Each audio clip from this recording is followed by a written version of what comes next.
First and foremost, I want everybody to take a deep breath and relax, okay? I feel like my eyes sticking to one side of my brain and shit, you know what I mean? Go to bed, man. Okay, my name is Taylor Dunn. Y'all keep it going. You are now listening to the Mac Daddy Seminar, motherfucker.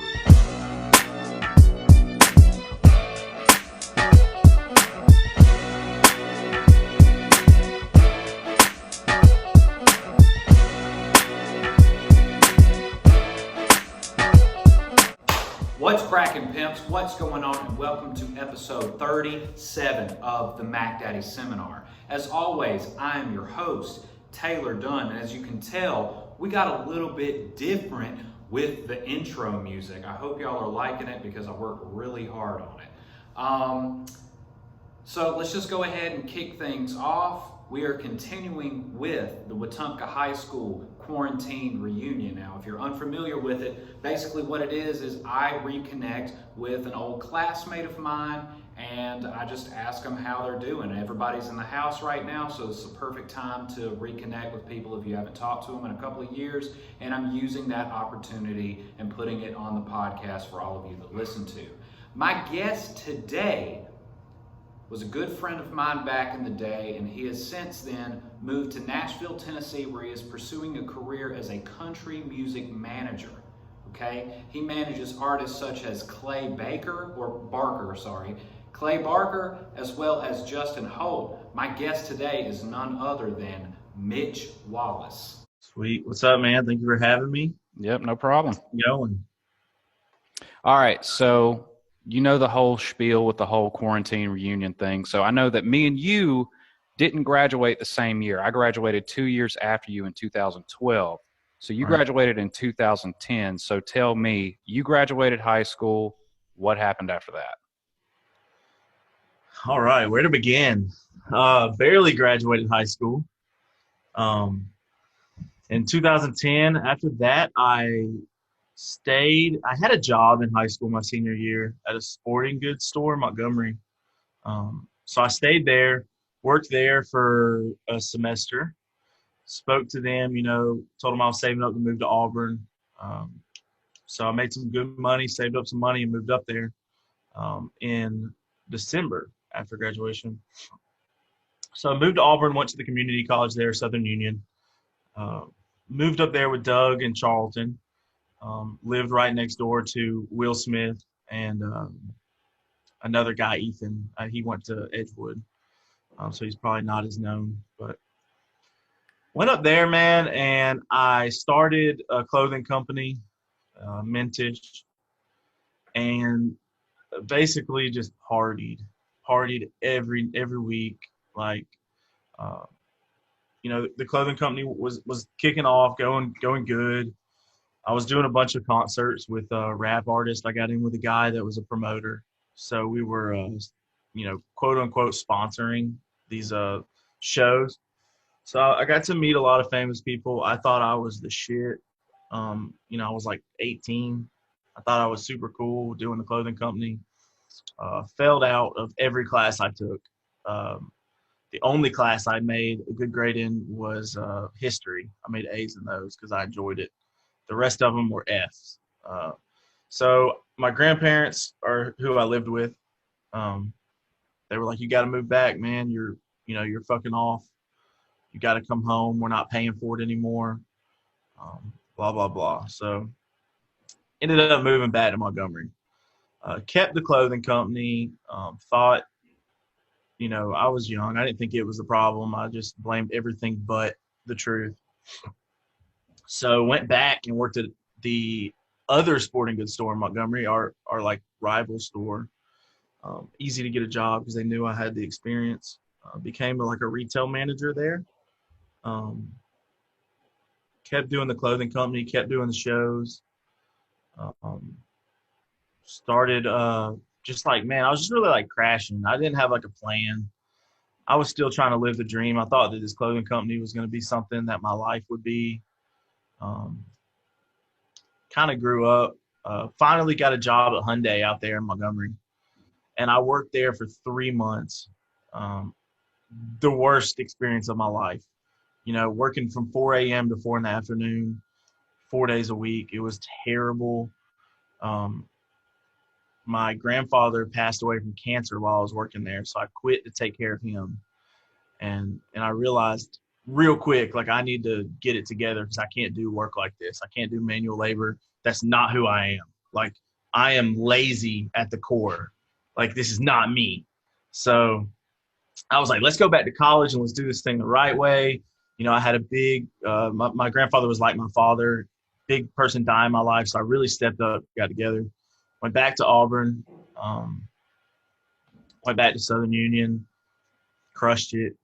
Finally got into Auburn for marketing and graduated from Auburn. It took me like 5 years in college after that. So I just ended up graduating last year. So that's pretty much what happened, man, for the short term, Yeah. I got a whole fucking timeline going, but. Yeah. I mean, that's okay, man. We're going to hang on one second. My daughter just walked into the room. What is it? Okay. Well, go tell mama. Okay. Sorry about that. She's been sticking her head That's in fine. here. I have a wondering. puppy. I wish she was easy as dealing with a puppy sometimes. I've never had a puppy walk in and ask to. On her. Yeah, she needs one just about. She's like, hey, I need to watch Wreck-It Ralph. And I'm like, okay, go tell your mama. But yeah, man, I've been keeping up with you over the past couple of years, and a lot of that I didn't know. I'm sorry to hear about your grandfather, man. I knew that you were raised by your grandparents, correct? Yeah, I was adopted at 12. Oh, okay. Yep. Yeah, I know. I've heard you talk about your grandmother a lot, but I didn't know that about your grandfather. I'm sorry about that, man. Oh, it's all good, man. It's part of life. Yeah, it is. But so I meant to tell you, somebody, actually one of the only people that asked a real question before the episode, I sent out a thing on Instagram asking, if anybody had questions for either you or me for the episode. And one of the main ones was from Paul Duncan, who is a avid supporter of this podcast. He asked, what happened to Mintish?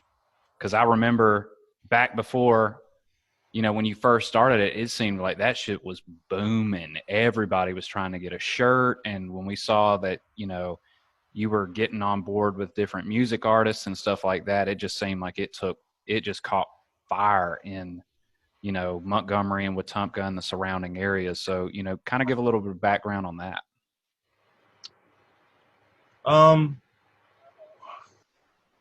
I guess to start, my passion has always been marketing, and the biggest part of marketing is making things look better than they are. So let's start with that. Let's get that realization that what most people saw was what I wanted them to see. Like, just to the point. Mintish did do great, man. I had an idea for a clothing company I wanted to call Heatwave when I was 16, 17 maybe. Chad Norman's a guy I grew up with. Since we were 4 years old, we played every sport together, knew each other our whole lives. We ran into each other at a party my senior year of high school. He had an idea for a clothing company. We started talking, and we decided to combine. Nobody else has done this. Let's do it together and really kind of like use our two friend groups to push it. So we did that. We came up with Mintish just for fun. Like, seriously, we just wanted to like express ourselves as creatives we didn't know how else to. Like, I wanted people to know that I was more than just a regular kid. And so that's how we expressed ourselves. It did go good. Me and Chad had a really good like business relationship. He's super creative. And I was really good at the business side and marketing and things. So we really went well together. I told you the little story of my timeline after high school, so that kind of gives you an idea of what happened to Mintish. Yeah. I kind of decided to get serious. Chad was ready to go different ways. We started to see different views on what we wanted to do next. And so he basically was like backing out. He's like, I'm kind of done. And I was like, I'm done too. Like, let's just stop. Yeah. Right now we sold out every release we did. We sold out the same day. I remember my mom was like, nobody's going to buy a t-shirt for $20. And I said, all right, I have a release at midnight tonight. And I woke up the next day and showed her my PayPal. And I was like, I sold out, by 3 a.m. So, it went really well. It was super cool, super fun. But it was time to grow up, man. And I really don't know what else to say. Stop while you're ahead. Grow up. The things I wanted to do with my life, like get serious in school, I knew they couldn't happen while I was doing what I was doing. And I knew what I was doing was what was making the brand what it was. So we just decided to stop. Instead of like dragging a dead dog, you just stop. Yeah. So that's what happened to Mintish. Honestly, we just decided let's not. It's time to move to bigger and better things. Yep. And just leave it. It was fun. It served its purpose. It let people know that we were creatives and, we had entrepreneur minds. And that's really all we wanted, and to have fun. We had fun, a lot of fun. Like, we made absolutely no money. Like, I remember we'd sell out and we'd make, I don't know, $700 profit. And we'd go to the bar that weekend. And if you had on anything Mintish, or I remembered you buying something, I'm buying your drinks all night. Like, we would go to the bar and just blow $600. Like, me and Chad would just, if you like mentioned Mintish, we bought your shit. Or we'd go to the parties with handles of Crown and just be like, here, everybody that bought a shirt. Like, so I think that fed into, the success as well. That we weren't money hungry. We really just wanted to have fun, and you were going to get a return if you supported us by alcohol. Unfortunately, I know we were underage, so. Hey, that's how it is, man. And ever since I started doing these little interviews, pretty much everybody has, a similar story where at some point there was almost like a turning point where they had to grow up, essentially. And I know I've kind of, told the same story over and over again, but it was for me, I was about 20 when it happened. Because when I got out of high school at 18, I was just like, I'm just going to be a stand-up comedian, like you go from high school and everybody telling you, oh, you're funny, like you can do this, you're going to be on Comedy Central. Because at the time, Netflix really wasn't booming with the comedy specials yet. Right. And everybody's like, oh, you're going to be famous. And when people are telling you that, you can pretty much believe it. Well, I just assumed, okay, I'm going to go here and get on stage and somebody's going to see me and I'm going to be, flying around the world in a year's time. And obviously it didn't happen like that. Yeah. So I did my first couple of open mics when I was 18, right out of high school, and I did a lot better than I should have. And of course, my ego, my head grew 9 sizes during that summer between graduating senior year and, the fall, which I started school. I was going to Huntington and Montgomery. And I didn't click well with anybody there. It's a Christian school, and I was a commuter. I didn't live on campus. So just about everybody there either lived in the dorms or they lived like right down the street in some really nice house. Yeah. And, when I would tell people like, well, I got to work this weekend, they would just look at me like, you got to do what? Or I'd tell them, it was interesting when you tell them, yeah, I do stand-up comedy. That was interesting to a lot of people. But for the most part, I just didn't click with anybody. And I just really lost interest in school. Like, it was just like a thing where I was like, oh, I got to go do this. And I really, it was just a means to an end. The entire time I was doing it, it was just like, I'm just going to do this until my stand-up takes off. Right. But the problem was I wasn't doing stand-up nearly the amount that I would need to do in order to see some type of return on it. So, I was kind of just playing myself. I was partying a bunch, smoking weed, hanging out with the same people in Wetumpka who, it was fun, and I was going up to Auburn on the weekends and stuff too, going to Sky Bar, getting in with a fake ID and stuff like that. And, it was fun, but in reality, I was just kind of staying in the same place. Yeah. So You get stagnant easy. Oh yeah. So that's why when I hit about 20, I really started to feel it myself. I was like, I got to do something different. This isn't what I want to do. I'm never going to be able to not just grow as a comedian, but grow as a human being. So that's when I started looking into joining the military. And I really kind of just put the whole comedy thing like in a shoebox. Like I didn't really think about doing it again. I'd married my girlfriend, and it just wasn't something really that I even thought about doing again. And it wasn't until I had come back from my first deployment that I thought about getting back into it. Because, now I'm financially stable and, I can actually pay all my bills. Like I don't have to worry about all the outside stressors of life that would keep me from being creative. And I started doing it in Mississippi and just here and there, wherever I could. And then it really started to, get to where, okay, this is what I want to try and do again, even while being in the military. And, that's what really influenced me to pick these orders to come out to San Diego. Yeah, that's a good idea.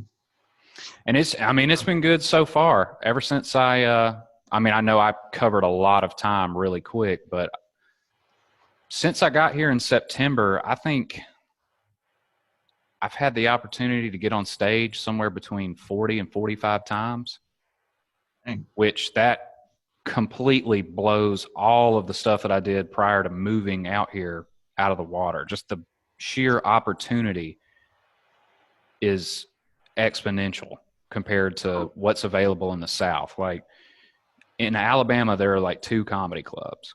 Right. There's one in Birmingham. That's the one that I started at. And then there's one in Huntsville that just opened up a couple of years ago.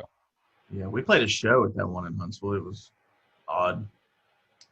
But who was the show that you played? It was like a 65 South show. One of our sponsors, I guess you'd call them. They had like a writers room there. It was a really cool place. They had a lot of famous people on the wall and stuff. But so I have questions about stand-up. Okay. Who was your support at first? Like you said, when you were like 18 or 19, you did a couple shows. Did you have the big enough balls to go and do that yourself? Or did you have somebody that was like, like your shoulder to lean on, that was kind of like, you got this when you doubt yourself? Or did you just have huge balls? Like what was that process? So I couldn't do that. So I'm curious about that. So originally, I started thinking, something entertainment based when I was in high school. My mama always told me growing up, like he's goofy as can be. He wants to be the next Jim Carrey. And I remember Jim Carrey being one of my like main influences when I was a kid. But I don't know. I didn't even look at like, this is something I could like make a living from yet. I don't know. I wanted to do something where, obviously you get attention for it. It sounds kind of grimy to talk about it that way, but it is what it is. And, I looked at sports, and I've never really been the athletic type. I tried my hand at different sports, and I just never really could find one that I was decent at. But I always felt like I, could say something or joke around and I could make people laugh. So when I was in high school, I got into theater. I was like, oh, I'm going to try and be an actor. So I guess the next step is to, go and do this theater class with Jeff Glass. Yeah. And I got in it, and I was really nervous because I was taking it way too seriously. And I was kind of shy, and I was nervous. And, a lot of the upperclassmen, they were kind of allotted the opportunities to act in bigger parts and stuff like that for the plays. And which it kind of looks bad on me because I never was in any of the plays in high school. I always, because I had a job, I would have to tell them like, hey, I work pretty much 6-7 days a week, I'm not able to, I'm not able to be there for the plays. But it wasn't until we went to a theater competition and I couldn't find a scene to do, so I just wrote my own. And I showed it to him, and, he thought it was fantastic. He was like, none of my students ever write their own scene. And I was like, well, this is what I got. And I took it up there, and I ended up winning first place at regionals. And we went on to the state competition, and unfortunately, I didn't win at state. Sweet. And so then that's when it kind of dawned on me that I was like, well, maybe, writing something funny and standing in front of people and performing it is what I need to do. And then it was just right then it like dawned on me. I was like, maybe I should just try stand-up comedy. So I continued with theater and all of that. And the whole time, it's starting to kind of dawn on me, like maybe this is something that I could actually do. Cause like even, Coach Mataloni at Coach's Corner, I remember him telling me, he was like, you need to be a comedian. And I was like, that's actually kind of what I want to do. So right after I graduated high school, I started researching, places that I can go do an open mic, which I didn't want to go do a bar or anything like that. I wanted to be in an actual comedy club. And the only people I told about it were my friends, but I knew none of them would come. I just told them, like, I'm going to be doing stand-up sometime soon. And I sat down in my room and I wrote everything out, and I watched a bunch of comedy specials and stuff like that and tried to figure out what I was going to say for just this little 5 minutes. And I didn't let my mom hear it. I didn't let my sorry, my neighbors are over there wrestling or some shit. I didn't let my mom hear it. I didn't let my girlfriend hear it. Nothing. And I bought them their tickets, and I was like, hey, it's going to be on June 27th. And I think I put it on Facebook, and they came out, and of course I think they were more nervous than I was, because they were like, do you know what you're going to say? And I'm like, yeah, I know what I'm going to say. And they're like, how come you haven't like rehearsed your stuff in front of us? And I was like, I want you to be surprised. I want you to get a show out of it just like everybody else. Yeah. And lo and behold, while I got my mom set up in there, I got my girlfriend set up in there, and, I'm walking back and forth to the back, going in the green room with the other comics. And, I'm 10 years younger than everybody else on the bill. Everybody else is 30, 35. Some of them are even in their 40s. They've been doing it for years. Right. And they're like, is this your first time? And I'm like, yeah. And so I go out. I have to go to the bathroom. And I remember looking up to the front, and my dad is up there. And I hadn't seen my dad in like 8 years. Like the last time I saw him, it was through the glass at a prison in like northern Alabama. I forget the name of it.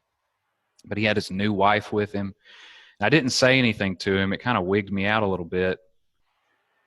And I came in, and I went back to the green room, and I stayed back there. And then I think I was like midway through the bill, which is a decent spot to be in, which I could break all that down. It would take me hours, but depending on where you're at in the lineup will kind of decide how well you're going to do.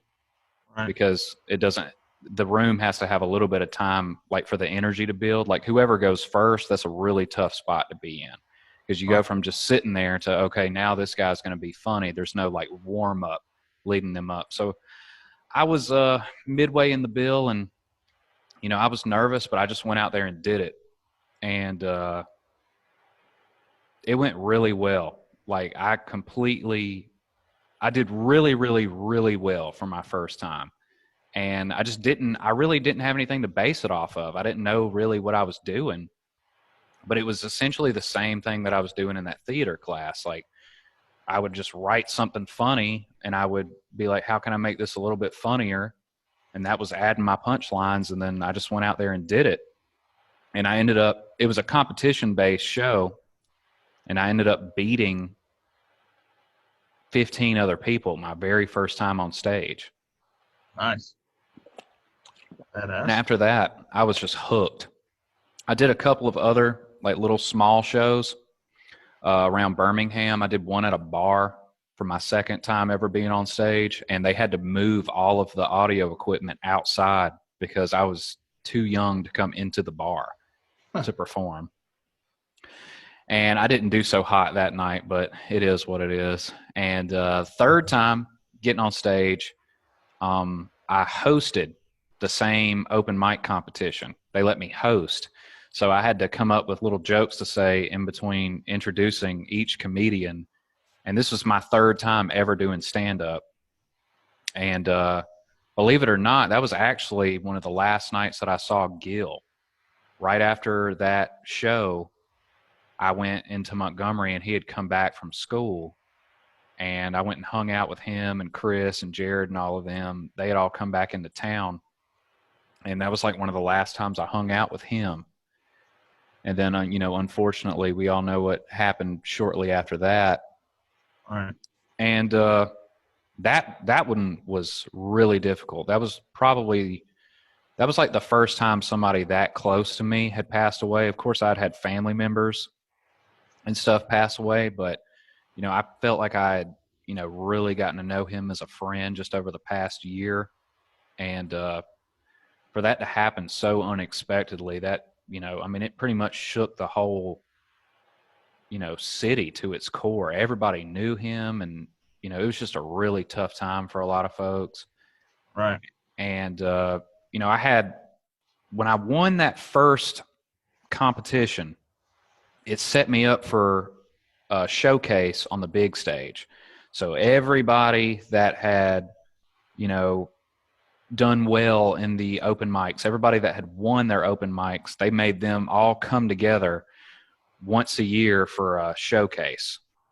So they make everybody that had won the previous ones all face off in the end, and they do it on the main stage. And, it's in this huge room up there. I think it seats like 400 people. Dang. And, I was gearing up for it and all this. And, I was kind of, using the situation that happened with Gil. I was kind of, using that to push myself because, I had told him about it and I had invited him to it. And I was like, yeah, this is coming up in like a month, man. Like, you got to be there. He's like, I'm going to make it, man. I'm going to make sure I go. And I invited everybody I knew. And, we went up there and to the show. And I just remember walking out in that big main room at the Stardome in Birmingham. And I was like, holy shit, this is a big room. Because the first time I did stand up, I was in a room that only sat maybe like 35, 40 people. Yeah. Well, this one seats 400 and it's on a huge stage and the big bright lights in there. And I'm like, okay. And, oh yeah. And, I just remember I was nervous as a cat, and I'd gone out to smoke a cigarette like 4 or 5 times. My mom was there. My grandmother was there. My girlfriend was there. My girlfriend, actually, she's my wife now, but she filmed the whole thing. And Gil's sister and her boyfriend at the time, they came. And I think it was a bunch of people that came out. And I just remember when I walked out there, I was so nervous to walk out in front of that many people. But I don't know what it was. It was something about like just the way my first joke went, and I got such a big reaction. It was like the anxiety just washed away, and I just went off. Yeah. And I just remember it felt like when I was standing on that stage, it felt like I was just staring into like a black hole because the lights are so bright in your face, you can't see anybody out in the audience. So I just felt like I was just doing it for nobody. It felt like I was doing it in my living room, and I just felt relaxed, and I just put my all into it, and I ended up finishing 3rd place. And, it was great. I was on cloud 9 with it. And the biggest mistake I made where I was like, you know what, I'm going to take a break until after Christmas. And I didn't do stand-up again for 4 years after that. Dang. So, Coach Glass, Jeff Glass, I guess. Yep. Awesome class, awesome guy. He was the wrestling coach. I wrestled my whole life, so when I got to Wetumpka, that was the only sport I continued. The baseball and the football head coach, which we won't name, I did not get along with. They're terrible people if they happen to watch this. You are both very, very bad people. I couldn't even tell you who they were, honestly. Coach Molyneux is baseball coach. He told me one day that I would be printing license plates in prison by the time I was 20. And I still remember that, man. And I really just hate that guy. But so I wrestled with Coach Glass. I was terrible. Not very good at it. But I had fun. And we all took drama or theater. I forget what it was called. I think it was called drama back then. As like a free elective. Because it was like, it's Coach Glass, let's just do it. And I fell in love with improv. We did improv like every day. And I fell in love with it, man. Like it was just so natural to me. Like I had the ability to just let go of reality and play that part for a couple minutes. And I loved it. Loved that class. Super stoked that he's doing it. Super stoked it's there. In hillbilly bumfuck Wetumpka, it's like a breath of fresh air to have like an actual creative space, you know? Yeah. I feel like he has created that in his classroom. And it's very needed where other classes and teachers are really close-minded. Yeah. You can tell he brings it all to class. Like, you could tell how, like, when he saw how much interest I had in it and how, like, serious I took it whenever I started writing those scenes, it was like he just kind of took me in. He was like, whatever you need, if you need help, I'll help you. I'll help you revise this. Like, it's yours. You know, I want you to do what you want to do. So he gave me complete creative control, but he would just kind of give me tips. Yeah. And there were times, I think my senior year, I went up there and I performed a scene. And it was a little bit too blue for a high school audience. It was about a guy who, it's been so long since I talked about this. It was about a guy who was going to ask for his soon-to-be father-in-law's blessing. But when he gets over there and meets him, he finds out that his father-in-law is a nudist.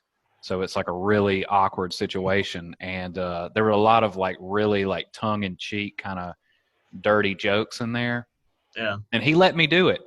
You know, I got a lot of laughs for it, but, you know, like I said, it was a little bit too, you know, on the dirty side for 17, 18-year-olds. So we did a play about a school shooting when I was in this class.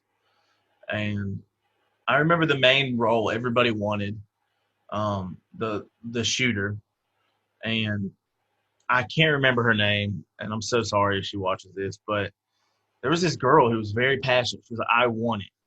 And there was another guy who was like, I want it too. And they were like, and I didn't care. I was like, whatever, I'll be whoever. And she came to class the next Monday and had cut her hair into a guy's haircut. Cut it all. And she was like, I want this, and I know every line to it already. And the whole class was just like, holy shit. And, of course, the other guy was like, you got it, man. Like, it's all you now. Super cool play, though, man. I got to play the stepdad that got killed. And I remember one day, like, it was just kind of bland. My part was real bland.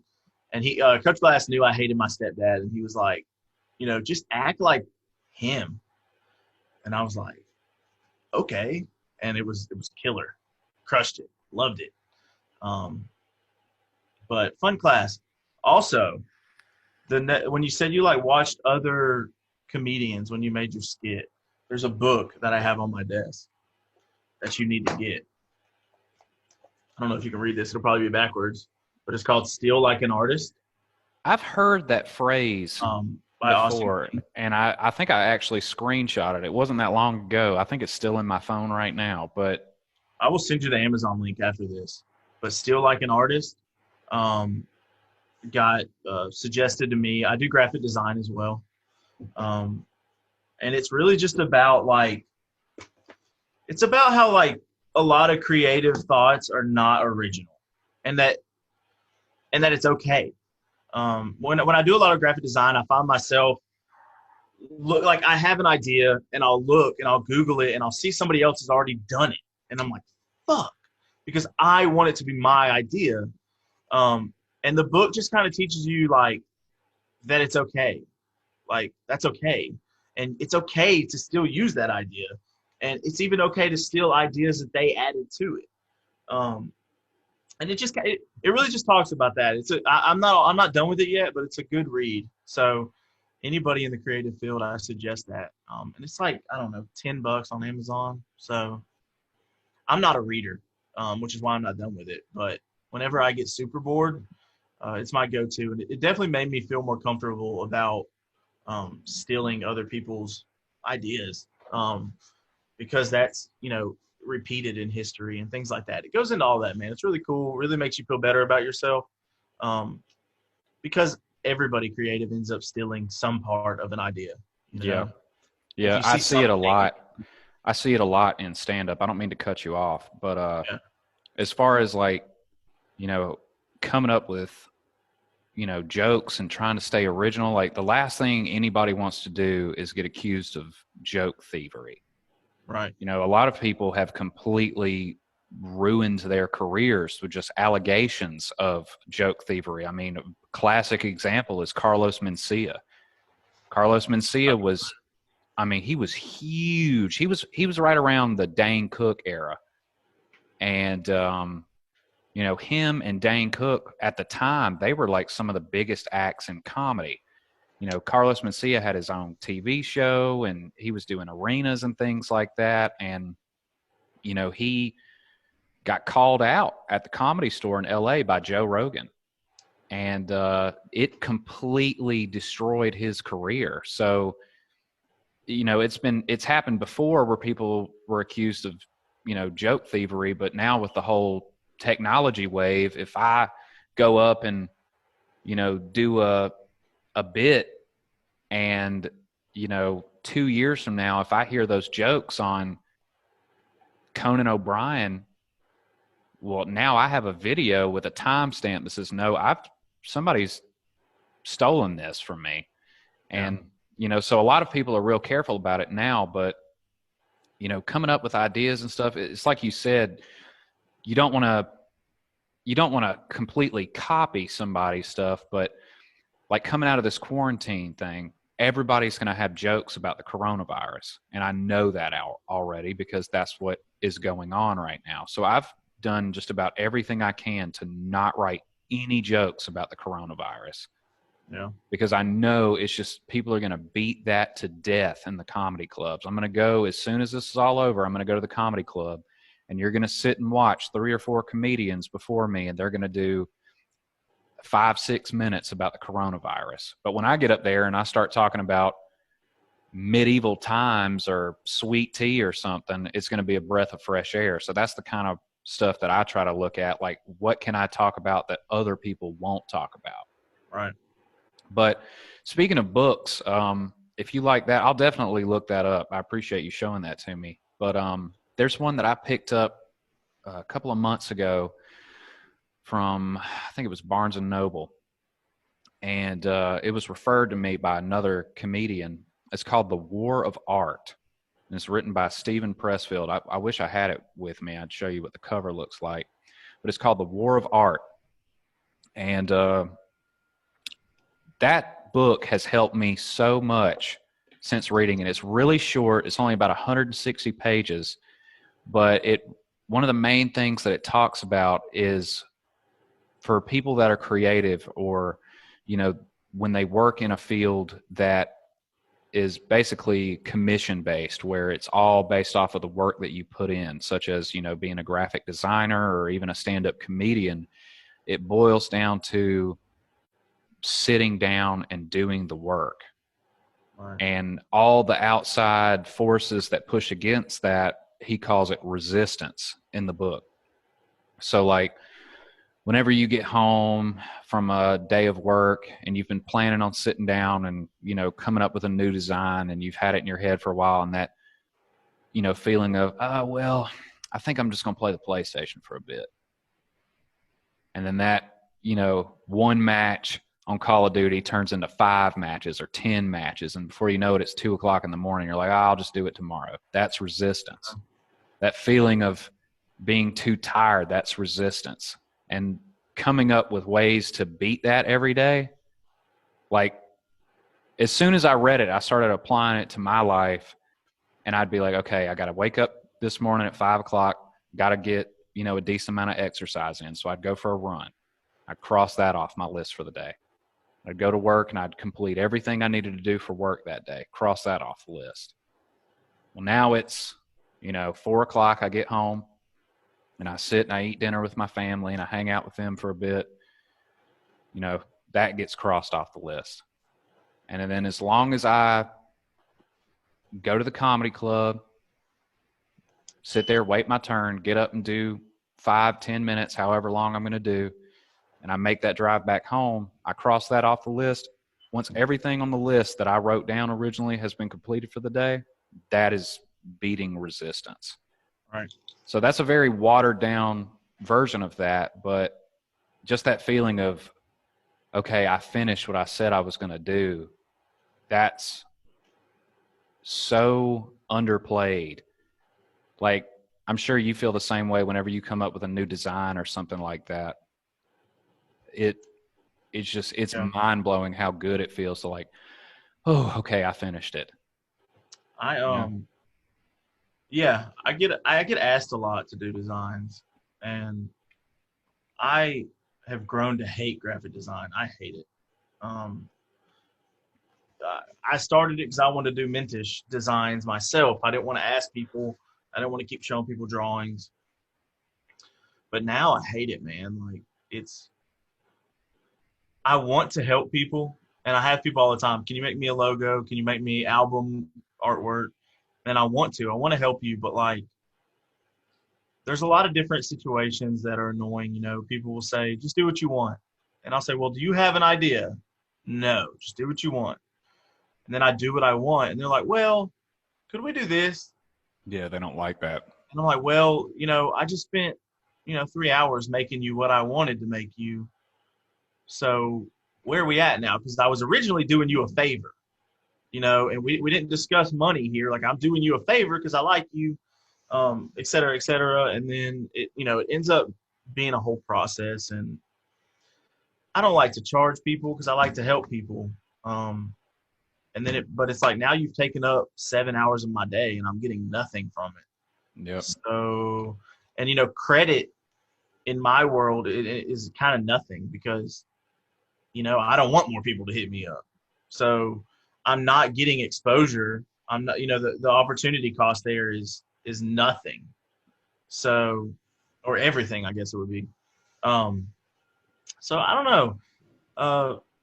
But yeah, I have that feeling of resistance where people are like, can you make me this album artwork? It needs to be done by Friday. I'm like, yeah. And the worst thing you could do is tell me when it needs to be done. Because if it's due Friday, I'm doing it Thursday night, or Friday morning.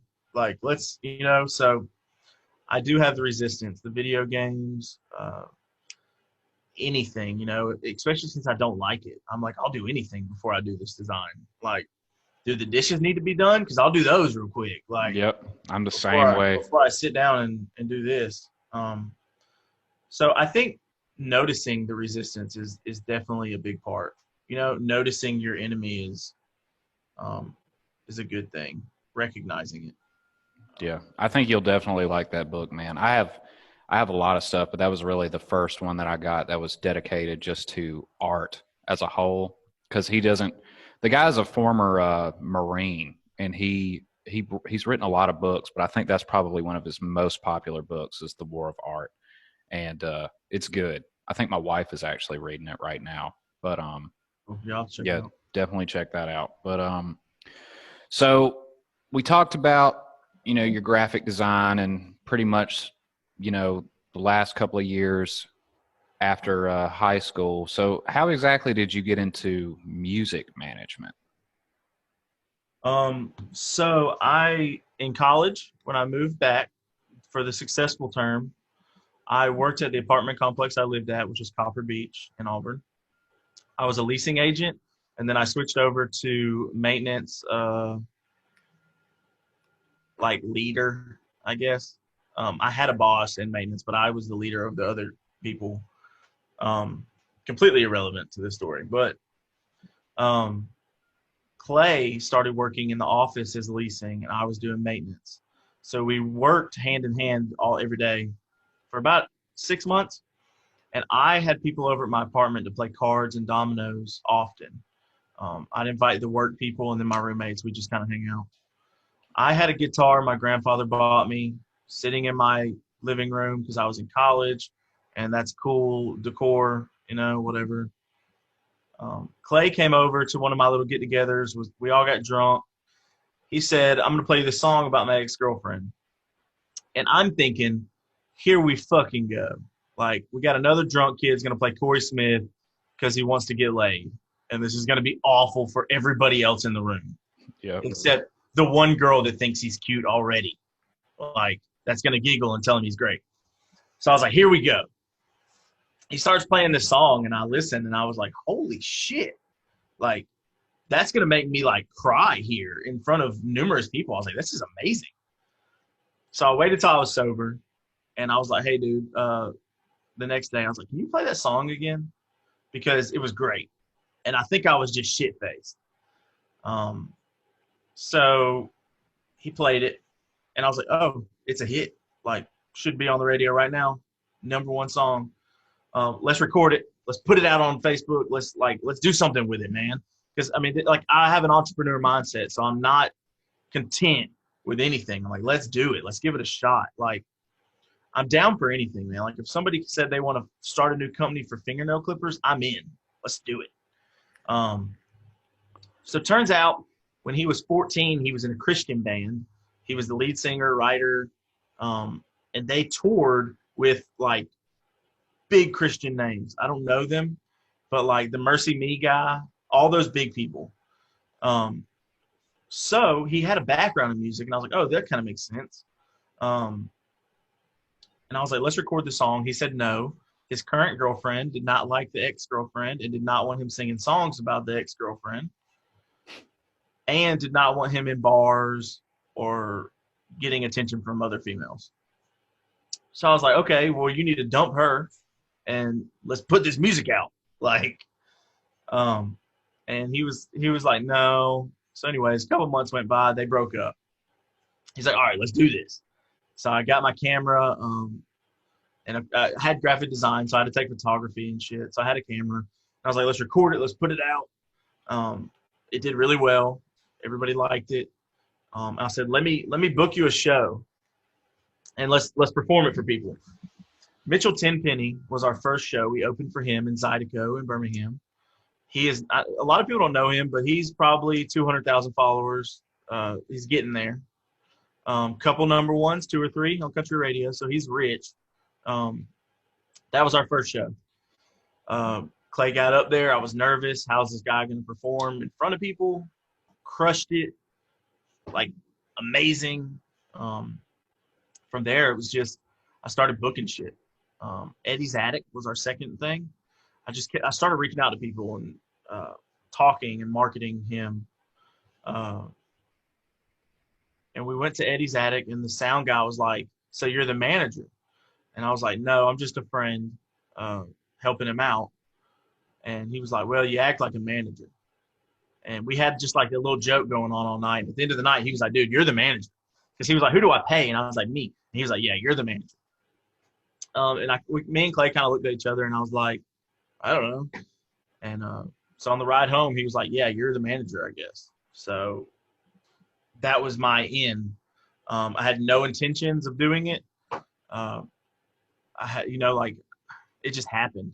A lot of his friends growing up that he grew up with were really, like, upset at first, and they thought, like, I was a snake, and I was, like, trying to, like, use him to get something,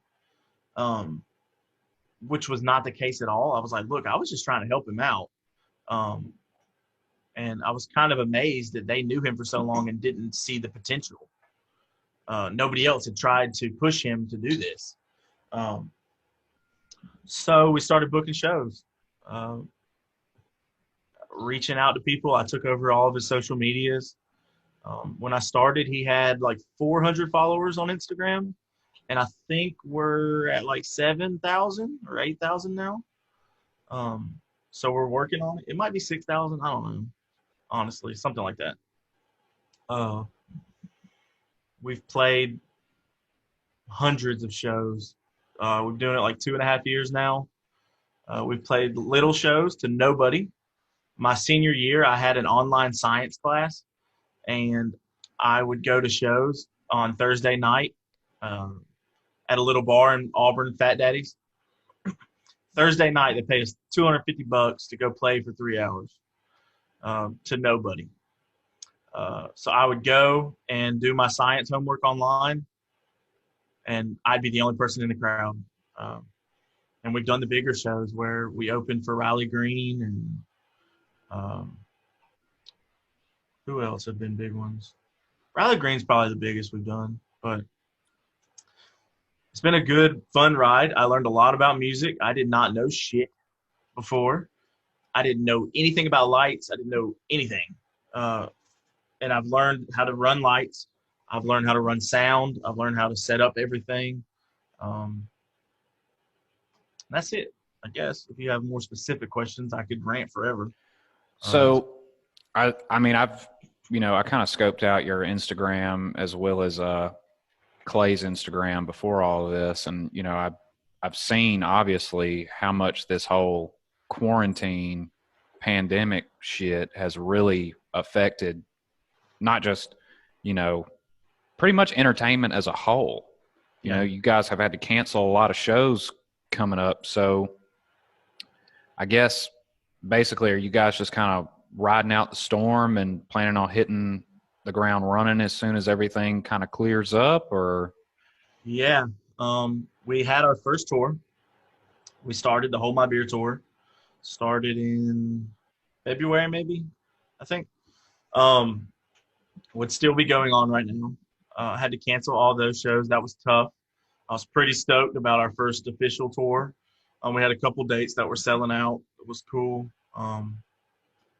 We had Statesboro in there twice. And the first time we played Statesboro, it sold out with like a 900-person capacity. So that was awesome. We were supposed to be there yesterday. We were supposed to play Statesboro again and canceled that. But yeah, when it first started, we had St. Patrick's Day parade in Savannah, Georgia, 2 days in a row.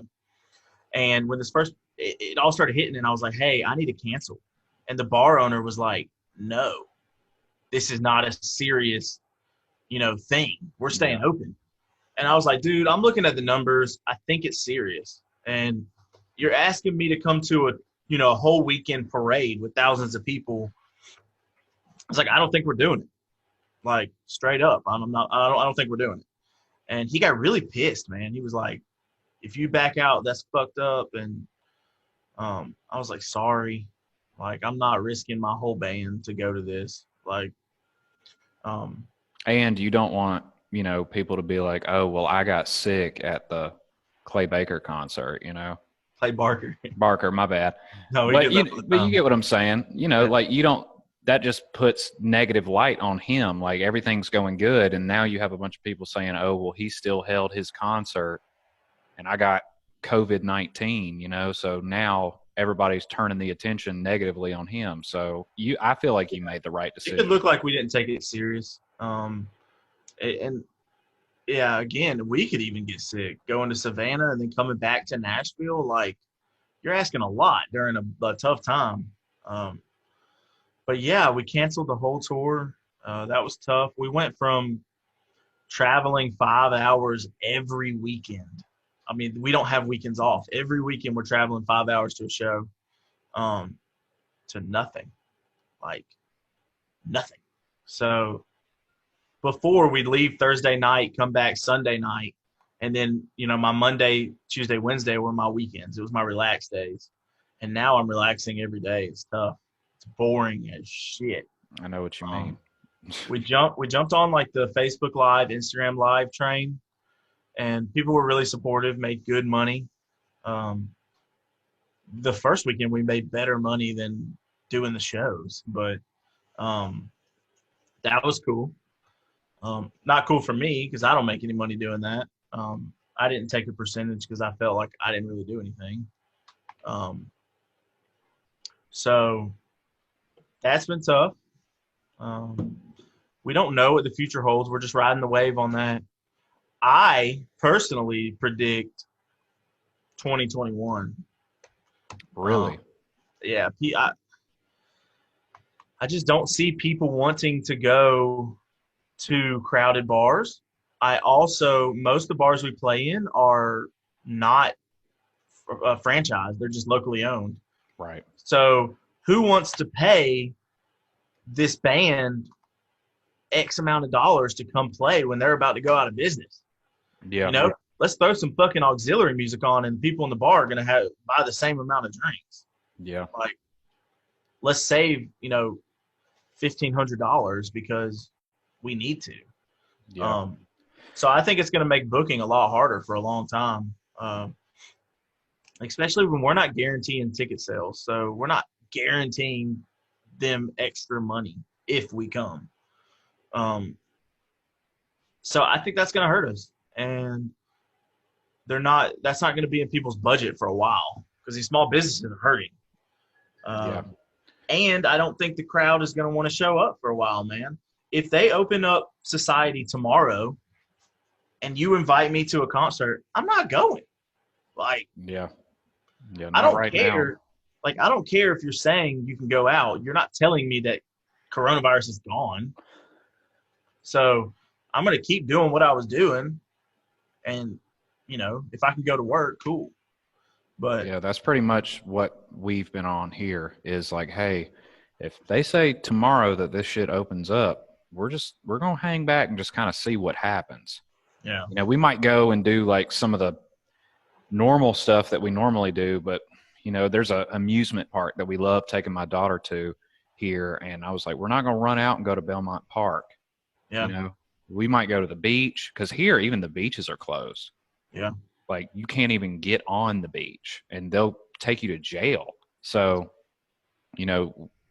luckily we live like right outside. We have like our own little private beach, the neighborhood that we live in. So we've been walking up and down that. But other than that, most of the really nice beaches that you can actually go out and like surf on and stuff like that, you can't go to those.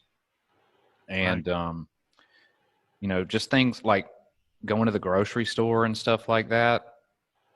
You got to wear a mask every time you go into any of these places. And, kind of to touch on what you said in the whole comedy realm of things, I mean, it's pretty much the same. Like I had a bunch of stuff lined up over the next couple of months. I had a opportunity with a streaming service that I won't go into too much detail. I might talk to you later about that. But yeah, it was just I had all this stuff lined up and it was really looking good. And when this whole thing happened, that's when it really like seemed real for me because my wife was worried about it months ago. Like she was like, this coronavirus is going to make its way over here. And I'm like, you're overreacting. It's not that big of a deal. Yeah, I was similar. And then whenever me and a buddy, we went to the Comedy Store in La Jolla, the March 11th for a show.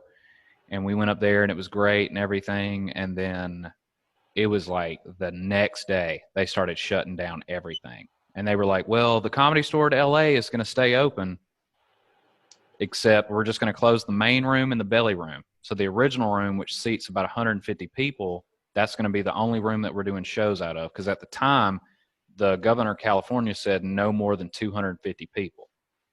So I was like, okay. And then the Comedy Store in La Jolla is, I think they can only seat 200 people. So they were like, hey, we're staying open. It's no big deal. We're just going to sanitize everything real, real well. And, if you have tickets, we had tickets to go see Pauly Shore that weekend. Me and my wife were going to go. And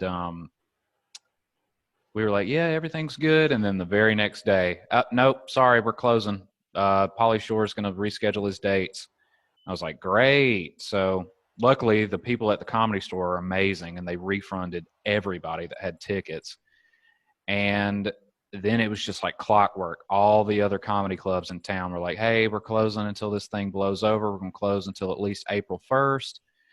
And I was like, okay, so mark that off the list, mark this off. We can't do this. And I guess we'll just leave April for now. And then boom, hey, we're staying closed till at least April 30th. And now, they've stretched it out to May 15th. So Yeah. I think a lot of places are going to go out of business due to this. There was a lot of places that, I'm not going to throw anybody under the bus, but at least out here, a lot of comedy clubs were just hanging on by a thread to begin with. And, they would book some pretty good big name acts, and that was what was keeping them in business. But this whole time off that we've had, I mean, it's been tough. And like, I had tickets to go see Andrew Schultz in LA on the 11th of this month. My buddy, he bought them for me for Christmas, but we were going to go watch him shoot his special in LA. And he's pushed that show all the way back to November. Yeah. And a lot of that is so let's say society opens back up May 15th.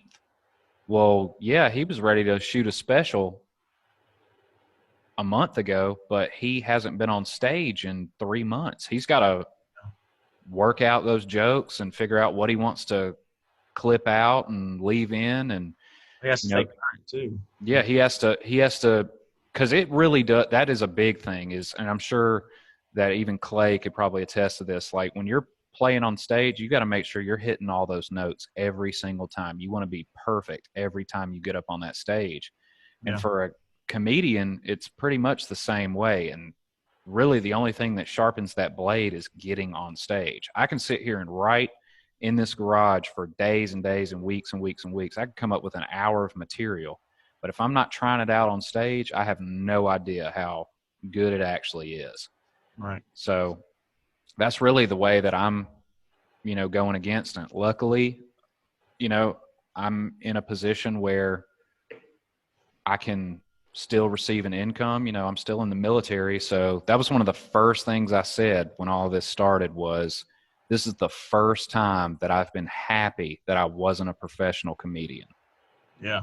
Because, people like Dave Chappelle, Chris D'Elia, all those Netflix comedians, those are like the top tier. Those guys are millionaires. They're going to be fine. With podcasts and things like that, they're making money regardless of what's going on. Oh, yeah. But there's a lot of people who are, they're professional comedians. They make a living just doing stand-up. They don't have another day job, but they are on the grind 24/7. They're doing cruises. They're doing corporate events. They're doing churches even. Like, they're doing everything they can, taking every little bit and piece that they can get their hands on just to make ends meet, but they're being a comedian. And those people are really struggling right now. Yeah, so that's exactly where we're at. I mean, we don't have other jobs, do you think is he, I mean, I don't mean to get personal. I mean, if there's something you can't answer, I understand, but is he working on new music? Is he like, hey, this is an opportunity to like work on music for a new album or anything like that? Yes and no, kind of. So Clay has maybe 30, 40 originals. So we basically just try those out at different shows, see how the crowd likes them, and then keep the good ones. Basically, he has enough material to put an album out. But that's not really how it works.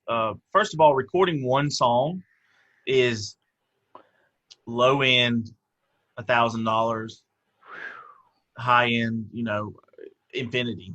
Like, I don't even know if you went professional, but I mean, not professional. The low end is still professional, but like, if you went Justin Bieber level, I don't know. But our songs cost about $1,000 to record per song.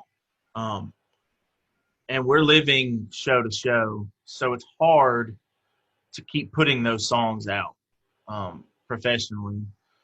So it's all been on hold until we can afford it.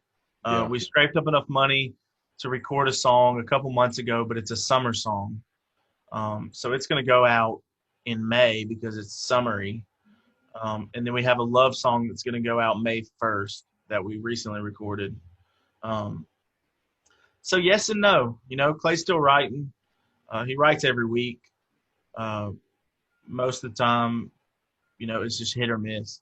And we try it out on crowd, so we don't have that right now. But so we're just going to keep putting out singles until we get enough traction to where people want more music, and we can put it out as an EP or a small album, whatever the case is. Most of the time, an album will come way later once he's pretty much famous. I hear you. Yeah, and I mean, you get a record deal to fund that. And it makes sense too. Y'all are marketing wise pretty much the same layout as like a comedian would. Like I constantly get messages from people like, when are you going to put out another stand-up video, or when are you going to do this or that? And I'm like, occasionally I'll post like a little 1-minute video of me telling a joke or something. But for the most part, I'm kind of afraid to let that material go, because if I put something out on YouTube, it's pretty much worthless at that point. Like, yeah, okay, if it goes viral, then it wasn't worthless. But in reality, I don't see that happening.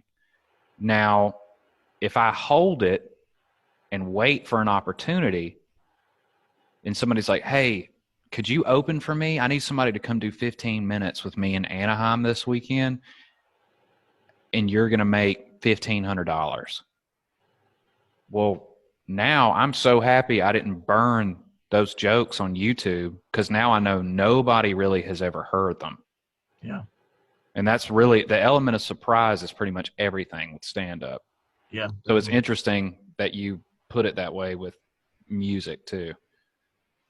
Yeah, it's different, but we've used this time to perfect how we're going to release things. We're just kind of riding the wave, like you said earlier, man. We're just trying to figure it out day by day. Luckily, like, our family is really helpful with like finances. They're helping us like stay afloat. We had a little bit of money saved. So it's definitely been tough. But we're hanging out, trying not to do any. The good thing about quarantine is you can't do anything expensive. Like, Yeah. you know what I mean? You can eat and sleep. Like, That's you pretty can't much go. it. You can't go to out to eat to Outback or whatever the case is. Like, I bought a bag of pizza rolls for like $2, and they've lasted me like 2 weeks. Yeah. Like, that's cool. I think one of the good things that will come from this whole quarantine is a surge in creativity. I feel like once everything, depending on when it is finally, back to normal, I feel like you're going to see more original movies, more original TV shows, more books, more music. There's going to be this huge surge of creativity, because all these creative people, regardless of what your outlet is, they were stuck inside for this period of time. So they had to do the nitty gritty, the stuff that, most creative people don't really like to do. And that's actually sit down and create. It's fun showing off the final product. That's one of my big things is I really hate sitting down and writing jokes. Right. But I love getting in front of people and performing them. Very rarely do I get up there without anything to say and just kind of wing it off the top of my head. I'm starting to try and get more comfortable doing that. But, when I have like a good chunk of material and I know it, and I'm like, oh, this is about to rip this room apart, and I go out there and it works exactly the way I planned for it to, there is not a better feeling. So there's a huge dopium release in that. Oh, yeah. Yeah, I mean, you're essentially high as hell when that happens. Oh, yeah. I mean, literally, like, that's something I learned from music is you hear like all these rock stars overdosing. Well, it's because they're trying to chase that high that they've had. And I mean, I see it with Clay. Like, he goes on that stage, there's 900 people, he's on top of the world, dude. Like, he's buzzing out of his mind. So I can only imagine, dude, like being like Kevin Hart and doing a performance, the high that he feels, and then he has to go home. Like, those people are going crazy right now. Like, he's got to be losing his mind. Like, because he's got to be chasing that high. And if he doesn't have, you know, a good way to continuously get that high right now, then he could go down the drain. Yeah. I mean, I agree. Every creative aspect. He just, I mean, I don't know if you watched his documentary he put on Netflix, but I mean, he took some time off before all of this after his car accident. Yeah. And he even said, like, I just felt like I was moving so fast. Like, I was doing so much stuff between movies and doing stand-up dates and just flying all around the world. Like, this car accident, as terrible as it was, it really gave me an opportunity to slow down.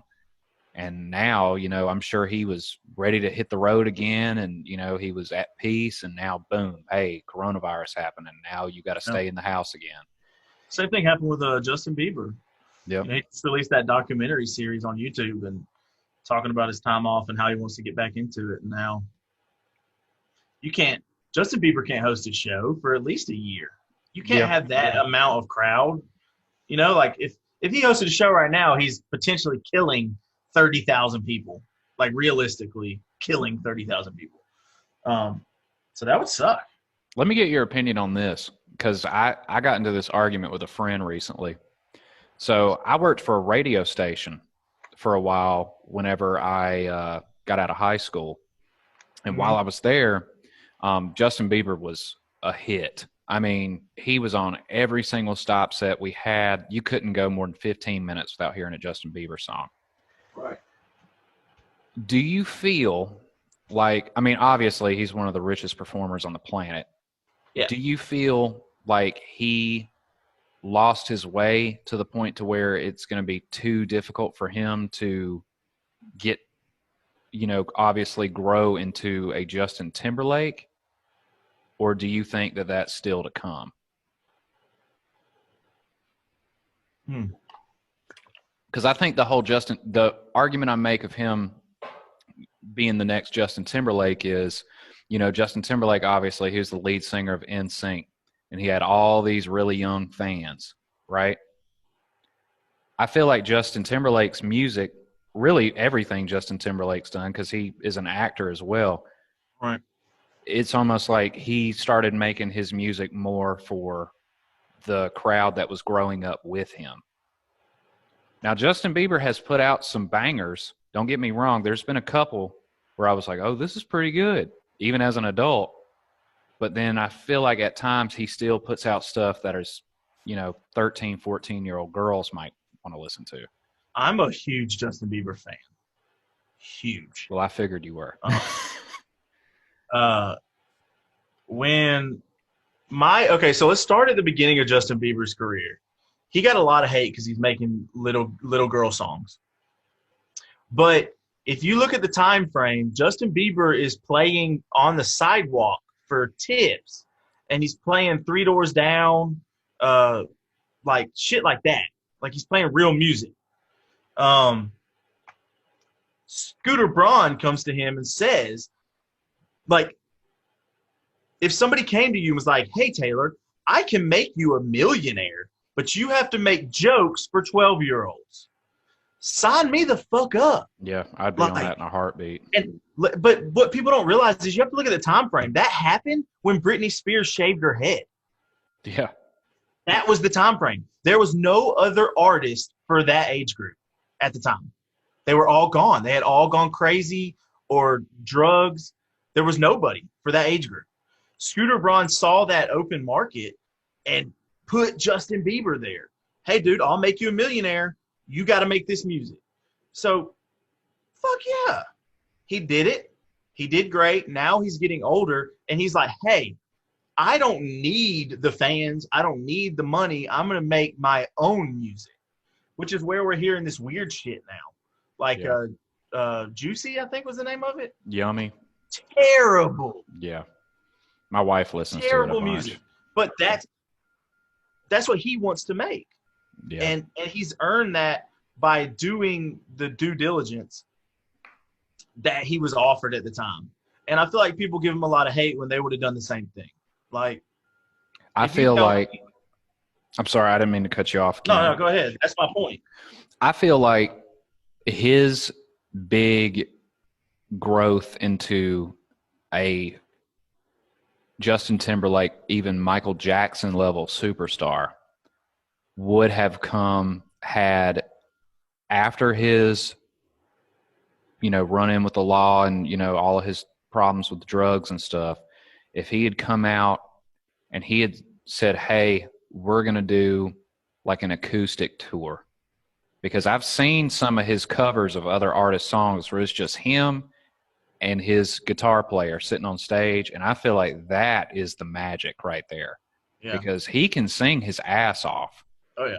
I think if he got away from some of these, pop hits and him trying to be, I'm on the pop station and stuff, maybe that's where the money is, but I feel like the people that are really into the music, they want to hear the set of pipes that boy's got on him, because the motherfucker can sing.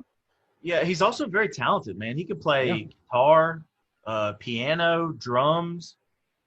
You don't really see that often. He can play them well. The kid's a superstar, man. I think he's already up there on Michael Jackson's level. Once his younger crowd grows up, he's passing Michael Jackson. Easy. Like, I just want to hear him come out with some shit that's like a classic. Yeah. Because there's been a bunch of songs that I've really liked of his, but I mean, to put him on a Michael Jackson level, like, you got to think about albums like Thriller, and how there is not a song on that whole album that is not a hit. And it's lasted My daughter, she will get in the car and she's like, Daddy, let's listen to Michael Jackson. And she's 4 years old, and I'll put on Thriller for her and she loves it. So she's never asked for Justin Bieber. Michael Jackson's a hit, but I don't know. I think Justin's going to grow into it. I really do. I hope he does. I really do.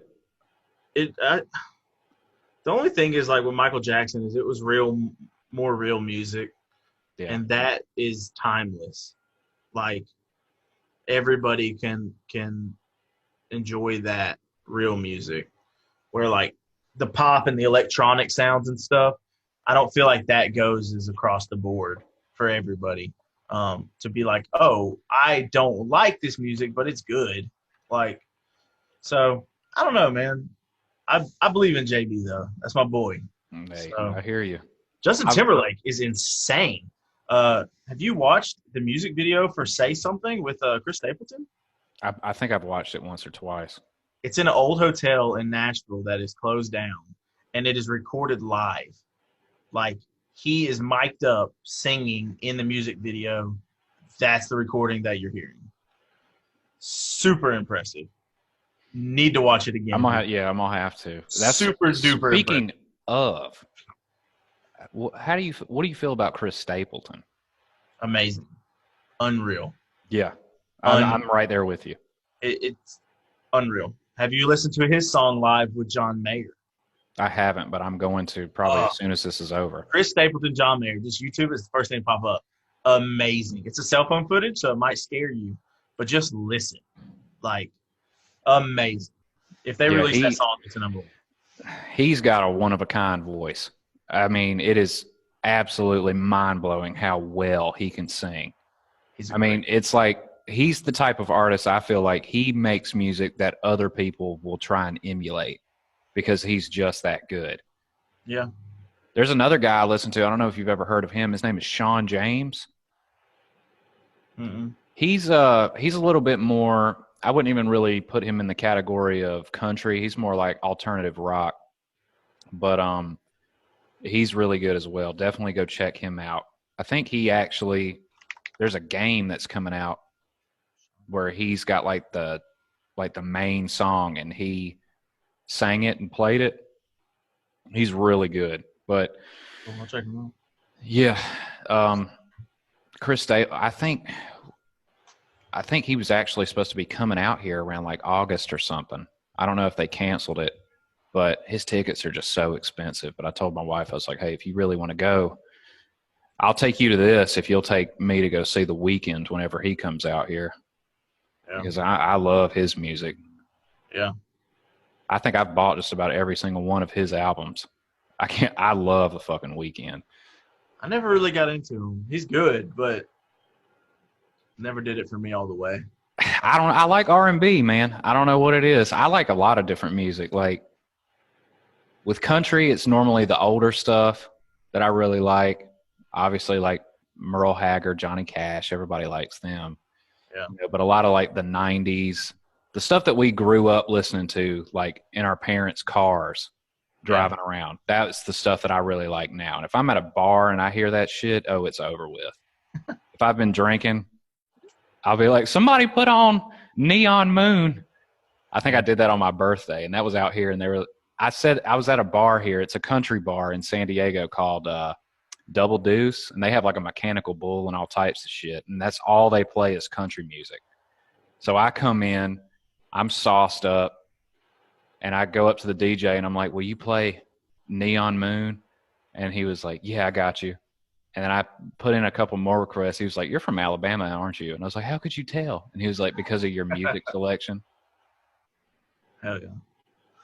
But hey, man, we've been on here for about 2 hours. Damn. Yeah, time flies, man. It was good catching up with you, dude. For sure, dude. We can do a catch-up later on in the year. Oh, yeah, sounds good. Cool. Yeah, man, I really appreciate you sitting down with me. For sure. I'll send you a link to that book, and I got Sean James on my other screen here. I'll give a listen. Okay. All right, man. Hey, I'll talk to you later on. It was good catching up with you, man. Cool. See you, dog. Yep, see you. All right, so there you have it. Once again, thank you to Mitch Wallace for sitting down with me today. I really appreciated talking to you, and I'm looking forward to talking to you again in the future.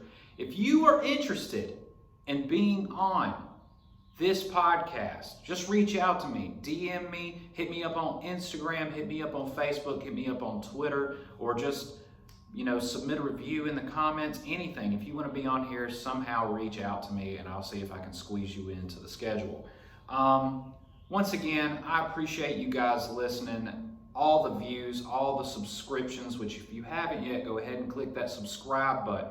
It really helps build this podcast, and it makes it to where, we can add things like new intro music or, add lighting or just really whatever we can to make this podcast as good as it possibly can be. And like I've said before, you guys are the fuel that takes this fucking rocket straight to the moon, okay? So once again, as I always say, I appreciate you guys listening, and I will see you guys next week. Y'all take care.